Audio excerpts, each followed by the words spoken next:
கரூரில் நடைபெற்ற அரசியல் கட்சியினுடைய கூட்டத்திற்கு சென்றவர்கள் கூட்ட நெரிசலில் சிக்கி இதுவரை 31 பேர் இறந்திருக்கின்றார்கள். 58 பேர் அரசு மாவட்ட தலைமை மருத்துவமனை, மருத்துவக் கல்லூரி மருத்துவமனை மற்றும் தனியார் மருத்துவமனையில் சிகிச்சை பெற்று வருகின்றார்கள். இந்த சம்பவம் நடந்து உடனடியாக முதலமைச்சர் அவர்கள் மாவட்ட ஆட்சித்தலைவர் அவர்களுக்கும் மாவட்ட காவல்துறை உயர் அதிகாரிகளுக்கும் எனக்கும் தொடர்பு கொண்டு உத்தரவிட்டு உடனடியாக மருத்துவமனைக்கு நேரில் சென்று கூடுதல் மருத்துவர்களை வரவழைத்து உடனடியாக அவர்களுக்கு தகுந்த சிகிச்சை அளிக்க வேண்டும் என்று முதலமைச்சர் அவர்கள் உத்தரவுகளை வழங்கினார்கள். மாண்புமிகு பள்ளிக்கல்வித்துறை அமைச்சர் அவர்களும் மாண்புமிகு சுகாதாரத்துறை அமைச்சர் அவர்களையும் உடனடியாக நேரில் செல்வதற்கு உத்தரவிட்டு அவர்கள் இப்பொழுது வந்து கொண்டிருக்கின்றார்கள். நாளை காலை முதலமைச்சர் அவர்கள் இங்கு நேரில் வருகை தந்து இந்த பாதிக்கப்பட்ட மக்களை சந்திப்பதற்காக வருகை தர இருக்கின்றார்கள்.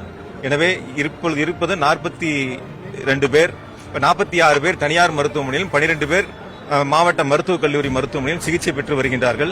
நம்முடைய மாவட்டத்தினுடைய மாவட்ட மருத்துவக் கல்லூரி மருத்துவமனையில் பணியாற்றக்கூடிய அனைத்து மருத்துவர்களும் இப்பொழுது உடனடியாக பணிக்கு வரவழைக்கப்பட்டு சிகிச்சை அளித்துக் கொண்டிருக்கின்றார்கள். கூடுதலாக நாமக்கல் மற்றும் சேலம் மாவட்டங்களிலிருந்து மருத்துவர்களை வரவழைப்பதற்கு உத்தரவிடப்பட்டு இன்று இரவே அவர்கள் அனைவரும் இங்கு வந்து சிகிச்சை அளிப்பதற்கு வருகை தந்து கொண்டிருக்கிறார்கள். மெடிக்கல் டீம் போட்டிருக்காங்க. மெடிக்கல் காலேஜ்ல ஒரு குறிப்பிட்ட அளவு தான் டீம் இருக்கும். இப்ப நிறைய பேர் வந்திருக்கனால என்ன மாதிரி மெடிக்கல் எல்லா டாக்டர்ஸும் டியூட்டி ஷிப்ட்ல இருப்பாங்க. எல்லா டாக்டர்ஸும் இப்ப டியூட்டிக்கு வந்துட்டாங்க.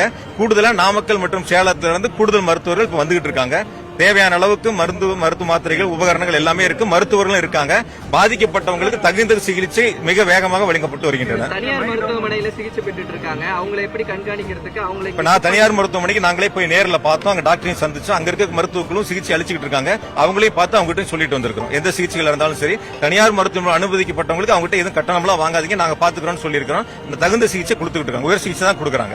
முதலமைச்சர் தான் உத்தரவிட்டாங்க. மாவட்ட ஆட்சியர், காவல்துறை அதிகாரிகள் நேரில் இருந்து அவங்களுக்கு தேவையான அனைத்து உதவிகளை செய்யணும், உயர் சிகிச்சை கொடுக்கணும் அப்படிங்கிறது முதலமைச்சருடைய ஆணை. குழந்தைகள் நிறைய பேர் இருக்கிறத பார்க்க முடியுது. அவங்களுக்கு சிறப்பு சிகிச்சைக்கு எல்லாத்துக்குமே தனித்தனியா சிகிச்சை, எல்லா சம்பந்தப்பட்ட குழந்தைகள் சம்பந்தப்பட்ட மருத்துவர்களும் இப்ப பணியில் இருக்காங்க.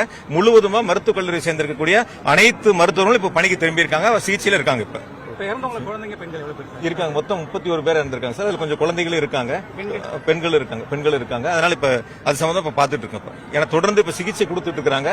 எந்தவித மீண்டும் கூடுதலாக எந்தவித உயிர் சேதமும் ஏற்படாத அளவிற்கு மாவட்ட நிர்வாகம், அரசு மருத்துவமனை, மருத்துவக் கல்லூரி மருத்துவமனை விரைவாக சிகிச்சை கொடுத்துட்டு இருக்காங்க.